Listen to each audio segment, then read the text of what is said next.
ఒక ముక్కు నుంచి నీళ్లు తీసుకుని ఒక ముక్కు ద్వారా వదిలేటువంటి ప్రాసెస్ని దీనికి సపరేట్గా ఒక కప్పు ఉంటుంది, జలనేతి కప్పు అని చెప్పి. ఈ కప్పుతో మనం జలనేతి చేసినట్లయితే ముక్కు రంధ్రాలు అనేది ఫ్రీ అవుతాయి.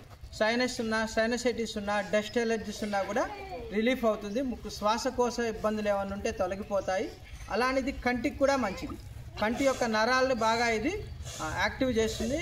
కంటికి సంబంధించిన సమస్యలు ఉన్నా కూడా తగ్గించడం. అలానే చెవికి సంబంధించి చెవిపోటు లాంటివి ఉన్నా, చెవికి సంబంధించి మనకు తెలిసి కానీ తెలియక కానీ ఏమన్నా ఉన్నా కూడా అవి తగ్గించడంలో ఈ జలనేతి అనేది ఎంతో బాగా ఉపయోగపడుతుంది. ఇది అందరూ కూడా చేయదగినదే, చాలా సులభంగా చేసుకోవచ్చు. మొదటిసారి, రెండోసారి మాత్రమే గురువు సమక్షంలో చేయాల్సి ఉంటుంది.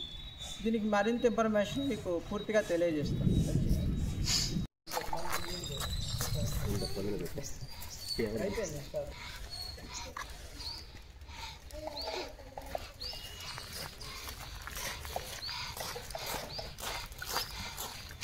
దీనికి మంచి నీళ్ళు తీసుకోవాలి.